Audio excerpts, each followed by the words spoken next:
Welcome back to The Explainer. Today we're diving into a deeply unsettling, yet honestly fascinating shift in human perception.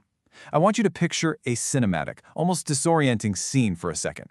Imagine a guy named Marcus. He's just going about his normal day, right?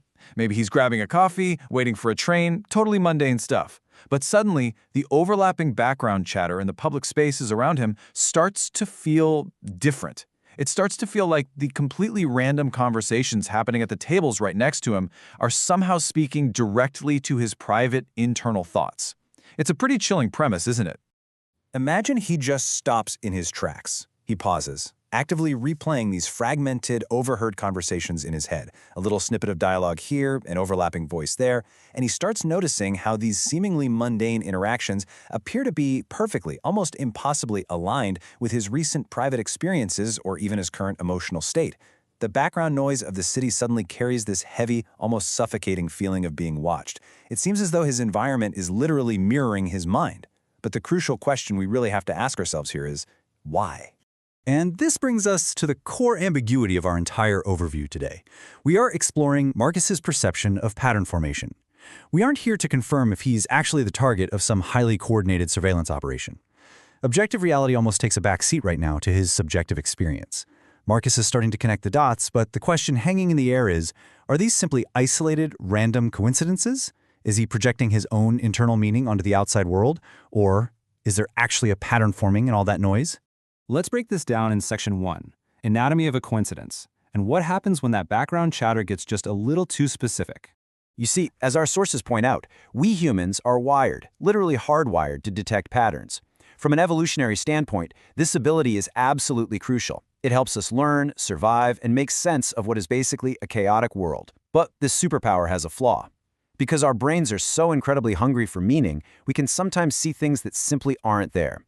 We can easily misinterpret a sequence of totally random coincidences, like a passing siren, a weirdly timed overheard comment, or even just radio static, as intentional, directed messages.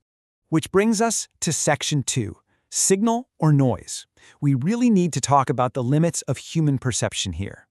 Enter a fascinating psychological concept called apophenia. Basically, this is defined as the tendency to perceive illusory patterns in totally random and unconnected events or stimuli. This is the exact psychological mechanism that causes perfectly benign, everyday coincidences to suddenly feel deliberately targeted and even malicious. When you're in a heightened state of stress or hypervigilance, apophenia goes into absolute overdrive. Suddenly, a stranger glancing at their phone isn't just checking a text. No, they're logging your movements. Two people laughing across the street aren't sharing a joke. They're mocking you. When you look at the cognitive science behind this, it's actually pretty wild. When our working memory encounters ambiguous stimuli, things that don't immediately fit into known safe patterns, we naturally try to impose a context onto them just to make sense of our environment. But doing this, especially when you're trying to override your own biases to see information as it truly exists, demands an incredibly high level of deliberate cognitive effort. Think about it. If Marcus is constantly trying to process overlapping voices to figure out if they're a threat, his working memory is just being completely flooded. Moving on to Section 3, the pattern projection trap. This is all about finding meaning where, well, absolutely none exists. We really have to draw a stark contrast here between two distinct concepts. On one side, you have true pattern recognition. This is identifying actual, real signals based on measurable, objective repetition. On the flip side, you have pattern projection. This is when you misinterpret random noise as deliberate action, a process heavily fueled by confirmation bias.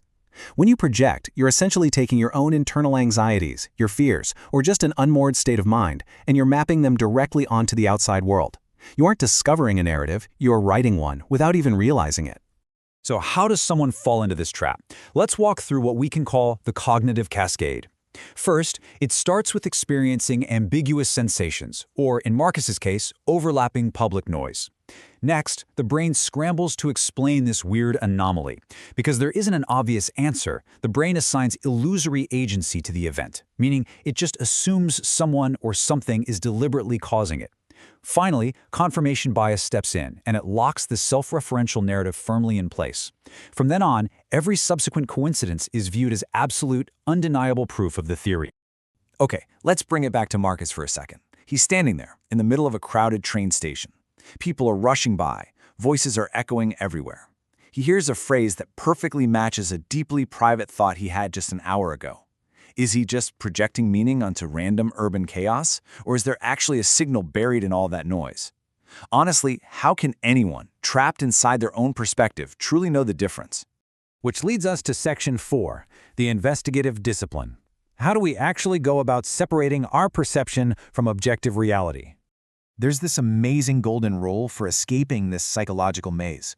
The rule is, you're not just collecting stories, you're building a forensic trail. When you're trying to test if a feeling of being targeted or surveilled is actually real, the stories you tell yourself don't matter. The feelings, as valid as they are, don't matter. The only way to test reality is to meticulously document events without jumping to operational conclusions. Basically, you have to stop reacting and start recording. So, how do we practically do that? Well, Marcus needs to adopt a strict evidence protocol. Step 1. Log the anomaly immediately, the exact date, the time, the precise phrases heard. Step 2. Record the environmental context. Who exactly was there? What devices were around? Step 3. Track the frequency and consistency of these events over time. And Step 4. Seek independent third-party verification.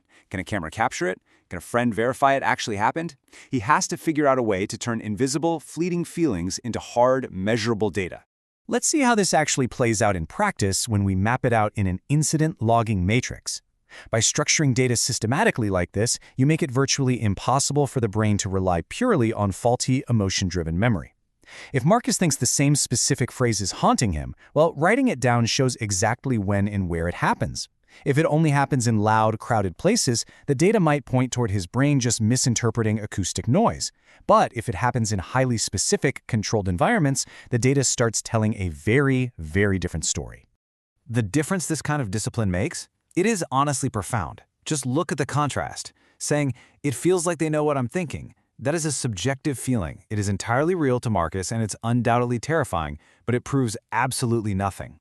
Now compare that to, "This specific phrase was recorded 3 times under identical environmental conditions." That is an objective investigation. It shifts the entire narrative from how it seems to what can actually be proven.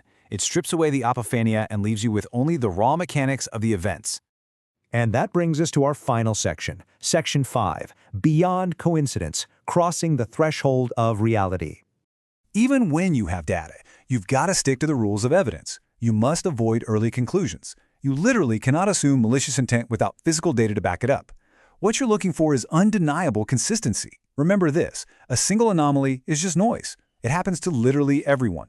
But a tracked anomaly, one that actually holds up to the rigor of documentation, that becomes data. The true challenge here is just maintaining the discipline to gather that evidence, especially when your mind is racing 100 miles an hour trying to connect the dots. Which leaves Marcus, and honestly all of us, with one final, absolutely vital thought. The line between projecting our deepest, darkest fears and finding a true signal in the real world is razor thin. But the fundamental rule remains. A pattern is not real until it repeats beyond coincidence. So the next time you feel like the world is speaking directly to you, ask yourself, are you reading the data or are you just listening to the noise? Welcome to Mind Shield. We protect the mind and pursue the truth. Let's get started.